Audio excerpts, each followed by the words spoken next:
चाचा papa mummy चलाते थे, तो मेरा भाई प्रैक्टिसिंग चार्टर्ड अकाउंटेंट था, तो उसने मुझे उनके 2-3 क्लाइंटों से इंट्रोड्यूस करा दिया। तो मैंने उनको कन्विंस कर दिया, उस जमाने में ब्याज 12-13% मिलता था। मैं बोला मैं 18% ब्याज दूंगा, मैं आप मुझे पैसा दीजिए। तो पहले एक लेडी ने दिया, वो बोले सिक्योरिटी में, बोला सिक्योरिटी में तो मैं हूं, मेरे पास और कुछ नहीं है। तो बोली ठीक है मैं तुम्हें 2.5 लाख रुपया दूंगा, पहले 1.25 लाख रुपया ले, उसके शेयर ले, वो शेयर मुझे सिक्योरिटी में दे, फिर 1.25 लाख और दे। तो मैंने वैसे चालू किया। फिर एक ब्रदर के क्लाइंट ने 10 लाख रुपया दिया, और आप बिलीव नहीं करेंगे 1985 की बात है, मैंने एक साल में वो 12.5 लाख रुपए से करीब 30 लाख रुपए कमाए, और वो जमाने में 4 लाख रुपए टैक्स भरा।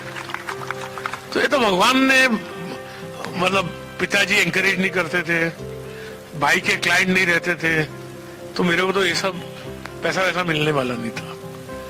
फिर शादी हुई, 2-3 साल मंदे थे, फिर बहुत कहानी है। सेसा गुआ के शेयर लिए, 25 रुपए में लिए थे मैंने, 65 का भाव हो गया 4 महीने में, 25 का 65।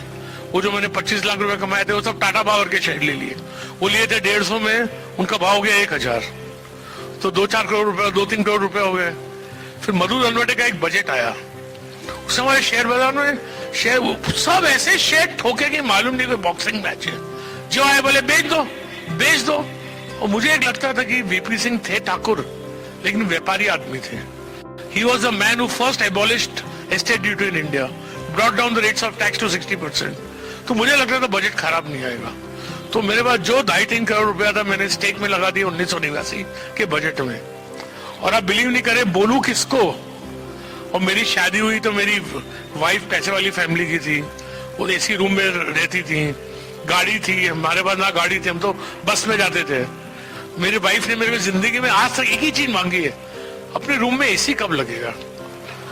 उस दिन समझिए जब बजट शाम को आता था, बाजार 6 से 9 रहता था, तो 6 बजे मेरी नेटवर्थ 3 करोड़ थी और 9 बजे मेरी नेटवर्थ 20 करोड़ थी।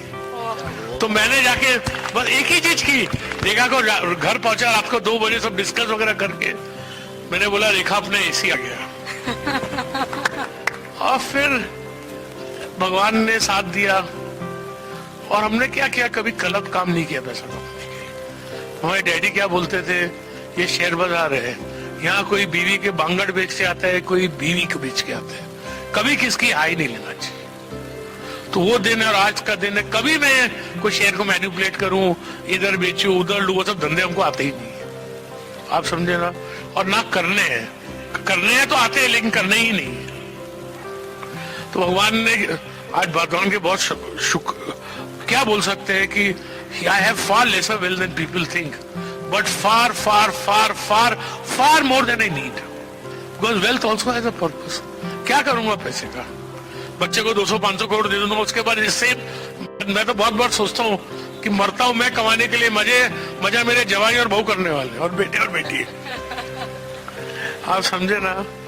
तो खुश हूं, करता वो हूं जो मैं चाहता हूं। The wealth allows me to do what I want, and I live life by my terms. And whatever success I have had, I think patience, hard work, taking defeat with a smile. मुझे बहुत बार नुकसान हुआ है, बहुत बार setback लगा है, मैंने बहुत बार शेयर बेचे पैसा नुकसानी भरने के लिए, लेकिन एक बार हो गया। See, never be afraid to make a mistake. Only make one you can afford, so that you may live to make another one. Because if you are afraid to make a mistake, you cannot take any decision in life. तो मुझे गलती होती है, मैंने company में पैसा लगाया A to Z, मैं 150 करोड़ रुपया खोया उसमें, मैंने कभी उसके प्रमोटर से तेज बात नहीं की। मैंने बोला मैंने उसको परखने में गलती की। अपना डिसीजन के लिए अपने आप को ब्लेम करो, उससे सीखो।